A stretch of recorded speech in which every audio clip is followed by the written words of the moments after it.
What's up guys? This is Koro. Welcome to my channel. Nag-share ako ng opinions ko, experiences at iba pa na related sa crypto, NFT or Web3 projects. I'm a part of Marites Gaming Guild and Zen Talpakan Guild, mga community na tumutulong para ma-educate ang mga tao about crypto and investing. Hindi kami mga financial advisors at nandito lang kami para tumulong sa inyo. Mandatory pa din na you do your own diligence. So without further ado, let's dive right in. Yo guys, what's up? Welcome back dito sa ating channel. Koro NFT nga pala, and for today, ang pag-usapan natin is all about another project na RWA or Real World Asset. So ang project na to is called Club Art. So upcoming na yung kanila ng TGE, so within 2 months yon in September, and meron din silang airdrop na i-discuss natin mamaya. Pero right now, syempre gusto ko muna pag-usapan kung ano nga ba si Club Art. So nandito tayo sa kanilang website, and as you can see, may nakalagay sila dito na partner with the stars, win together. So Club Art is a decentralized ecosystem where fans can invest in creative projects and creators can fund their work without artistic compromise. So basically, ang gagawin natin dito is pwede tayo mag-invest sa mga content creators or sa mga artists. So whether artists sila na talaga mga gumagawa ng art. So any form of art naman tayo dito. Pwedeng music, pwedeng paintings, pwedeng content creation. So iba't ibang uri ng art yung pwede dito kay Club Art. So scrolling further dito sa kanilang website, makikita nyo na meron silang validated valuation or parang estimated na valuation sa kanila or yung halaga ng kanilang project, which is $21 million.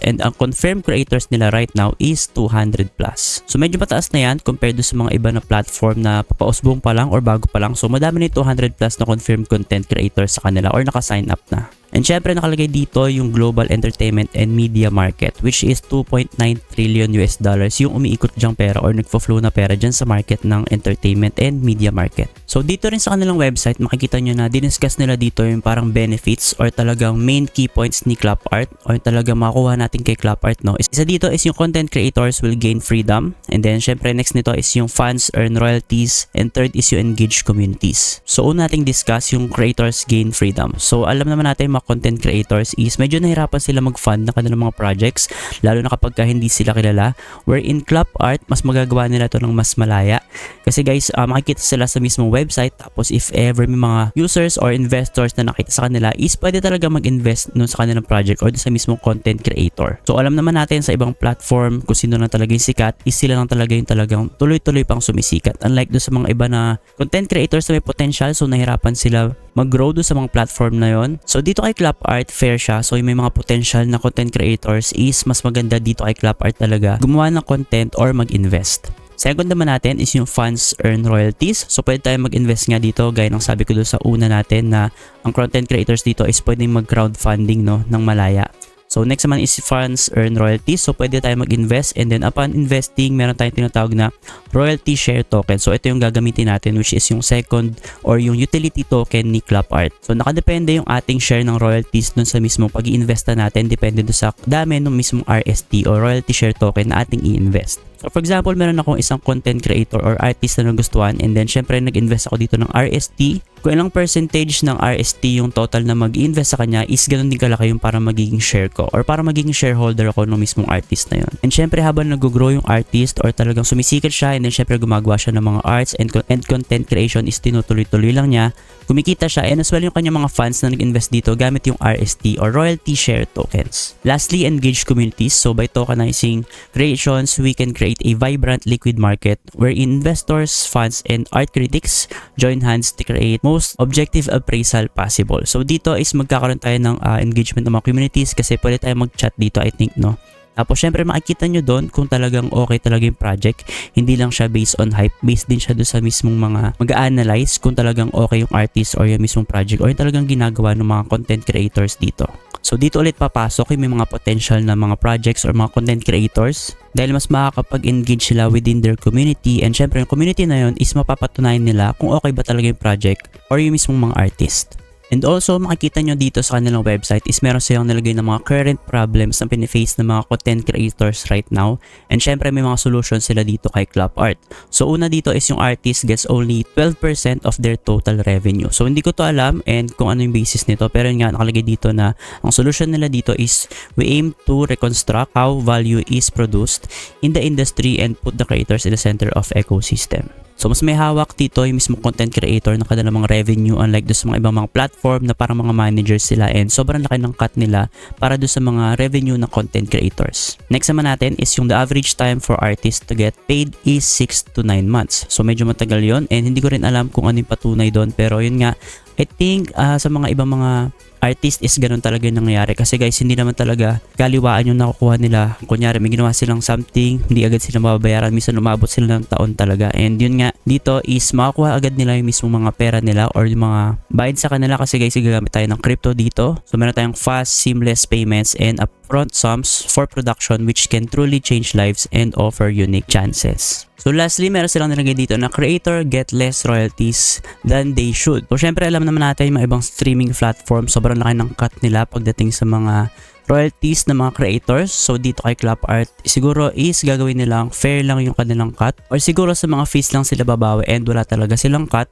So umiikot lang talaga yung royalties dun sa mismong mga investors and dun sa mismong content creators. And syempre guys, lahat ng to is mas magiging maganda and mas magiging effective itong mga solutions ni Clap Art kapag meron silang application. So upcoming pa lang yung application nila and wala pa to. So coming soon pa yung nakalagay sa kanilang mismong website. So ito guys yung kanilang mismong roadmap, and as yung sina sa H2 or second half na tayo ng 2024, and right now nandito tayo sa product and beta release ng mismong Clap Art, and then syempre VC and KOL funding round which is happening right now. Next naman is yung Launchpads funding round, and then syempre yung CEX and DEX listing. Kasunod naman is lalabas na yung RST or RST launching. So at the bottom of the website naman, makikita nyo naman yung mga proud Clap Art ambassadors nila. So pwede nyo check yan isa-isa kung may kilala kayo. Ayan. So as you can see, nandito naman yung kanilang mga name and yung kanilang mga photos. So next nating di-discuss is yung kanilang staking. So meron silang staking dito, and ang gagamitin natin ditong token is yung kanilang governance token which is yung CLP token.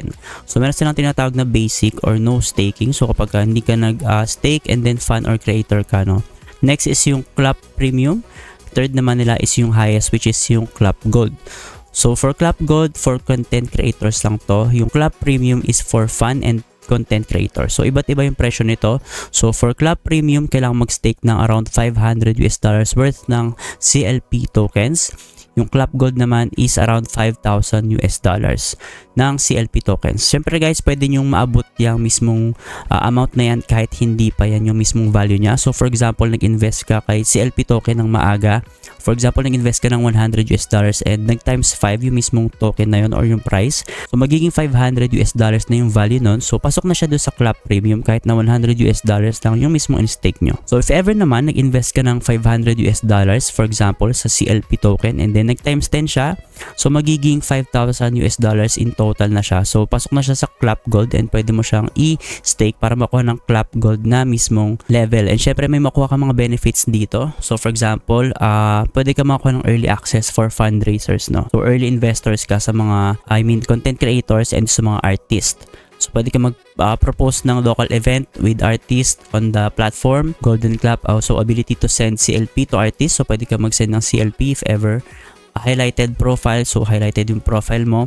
Fundraiser percentage, tokenization, so pwede kang mas mataas, no. So for basic, so syempre 50% lang, hanggang Clap Premium 50 lang din, pero for Clap Gold 80% tayo dyan. So next naman is yung fundraiser analytics access. So walang access dito yung hindi nag-i-stake and yung Clap Premium. Ang may access lang dito is yung Clap Gold. So isa pa dito is yung mga fees. So may discount tayo kapag higher yung ating level. So for Clap Gold, yung transaction fees mo imbis na 3%, magiging 2% na lang siya. Same with premium, no. 2% naman din yung makukuha natin. So for financing fee naman, 5% both dito sa basic and premium. For Clap Gold, meron tayong 4% na financing fee na parang discount. Meron tayong 4% na financing fee, so less 1%. So next, I'll be discussing ito yung kanilang dalawang token, no. So RST, which is Royalty Share Token, and yung kanilang governance token na CLP or Clap Art Token. So yung CLP, na-discuss natin kanina is yung kanilang mismong governance token, pero nakalagay dito is utility token.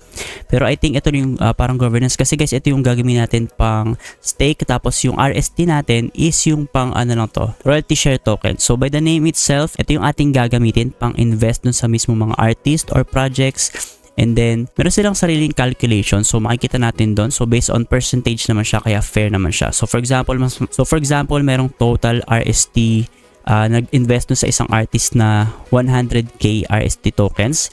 And if ever nag-invest ka ng 10,000, ang meaning nun is 10% yung iyong total share na hawak dun sa mismong project na yun or dun sa artist. So the higher the share is the higher yung token na kailangan mong mismong i-invest dun sa mismong project or dun sa artist. Next guys is yung kanilang fundraise. As you can see, yung private sale nila is na close na. So tapos na yan. Ang total na fundraise nila dito is $650,000 US dollars. So ang price that time nung binenta nila yung mismong token nila do sa kanilang private sale is $0.05 US dollars. Ang FDV or fully diluted valuation is $21 million US dollars. And may vesting naman to guys kaya hindi sila makapag-dump agad. 6-month cliff, then 10% linear over 18 months. Strategic sale nila, yung pang VC and KOL or calls is July and August. So happening siya right now. Ang fundraise nila na target dito is $450 US dollars. So yun yung kanilang total. And then guys, ang presyo nila is same with sa private sale which is $0.05 US dollars. So meaning nun is same din yung FDV nila na 21 million US dollars. So ang vesting naman ito is 10% at listing, then linear over 18 months. And lastly, meron silang public sale or IDO. So meaning pwede tayo mag-participate dito. So lahat is open dito, no? Pwede mag-participate kahit sino, kahit wala kang whitelist or something. So ang fundraise nila dito na target is 840k US dollars. Ang price naman dito is slightly higher dun kay private sale and strategic sale which is 0.07 US dollars.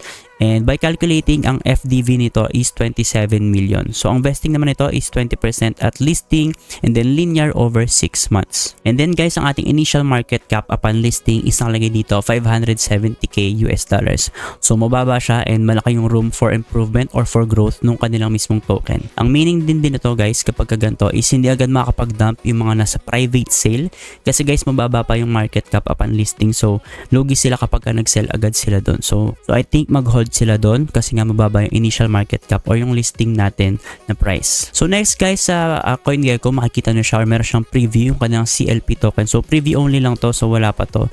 So wait na lang natin to or wait natin yung update nila if ever maging listed na CCLP sa mga exchanges. And guys, if ever gusto nyo pag-aralan yung kanilang tokenomics, if ever gusto nyo talaga mag-invest dito, no, ililive ko yung mismong link nito, yung kanilang Club Art tokenomics. So makikita nyo kasi dito yung mismong timing. So for example, meron tayong timing na private one which is yung April 22. Makikita nyo dito, ayan, April 22. So private 2, September 22. Ayan, so amount raised nakalagay din dyan. So yung total nila right now is 1.9 million. Tapos total token sold is 388 million. Tapos nakalagay din dito yung i-release nila sa TGE. So sa private 1 pala is 0%. Pero sa private 2 is 100%. Sa TGE, sa strategic and call naman or KOLs is 10% lang, sa public is 20%. So airdrop guys, meron silang airdrop allocation which is yung binanggit ko nung una and i-discuss natin yon right after this tokenomics. So meron tayong 30% doon. So maganda dito is very transparent sila and talagang detailed yung pagkakagawa na ng kanilang tokenomics. So if ever interested kayo, yun nga i-leave ko sa description natin itong link nito. So syempre guys, para do sa isa sa mga importanteng part ng ating discussion right now is yung Club Art airdrop. So meron silang airdrop right now. So gagawa ka lang ng mga Zilli task as you can see. Makaka-earn na tayo ng rewards. So sobrang dali lang nito guys and karamihan dito is puro free lang or siguro may mga minimum amount ng gas fee. Pero knowing Zilli, I think puro ano lang talaga to, social media task. Like sasali ka sa mga community or sa mga I think Telegram, Discord, kung ano man yung mayroon silang available. So check na lang yung Zilli nila and syempre lilink ko rin sa description natin itong mismong Twitter link na to. So makikita nyo dyan meron tayong top 3 winners. Meron silang bukod sa 70,000 CLP tokens, meron pa siyang 350 USDT, no? So yung third natin is 10,000 CLP tokens plus 100 USDT. So I think malaki yan, no? Tapos meron pa tayong 100 random users na pwedeng manalo ng 10,000 CLP tokens. So share sila dyan. So ang time ng registration natin is nagsimula noong July 1st. So Club Art distribution, so yung mismong madi-distribute na price dito is 7 days after nung IDO listing event or after nung TGE I think. So ulitin ko ako na ng TGE is around September. So around September din madi-distribute itong mismong mga prizes natin and yun nga halos libre lang to, Zilli task lang. Kaya I suggest sumali kayo dito and yun nga ililive ko na lang sa description yung ating link dito sa kanilang Twitter post. So I think guys yun lang muna yung di-discuss ko para kay Club Art. If ever may mga update ako dito or may mga quick post, ipopost ko na lang siya sa aking TikTok and Facebook. Kaya I suggest suggest na mag-follow din kayo sa ating ibang social media platforms. All in all, I think maganda si Clapart and maganda yung mission niya and syempre yung mga solutions niya, no? And syempre RWA to or real world asset to. So sa mga hindi nakakaalam, maraming mga big key players tayo na nag-i-invest sa mga real world assets na crypto. Kasi guys, after few years talaga, siguro mga 5 to 10 years, no, or less, if ever mas mabilis yung progress natin, magiging tokenized na talaga halos lahat. So kahit yung mga ibang mga establishments ngayon, baka mag-accept na sila ng mga crypto, and syempre yung mga ibang mga projects mag-accept na din sila ng mga crypto para mag-grow yung project nila or para makapag-fundraise sila. So yun nga yung magiging tokenized na yung ating mga projects or mismo mga establishments natin. Or in a way, magiging connected na talaga yung real world natin do sa mga crypto projects. So yun lang muna guys, and see you sa ating next video.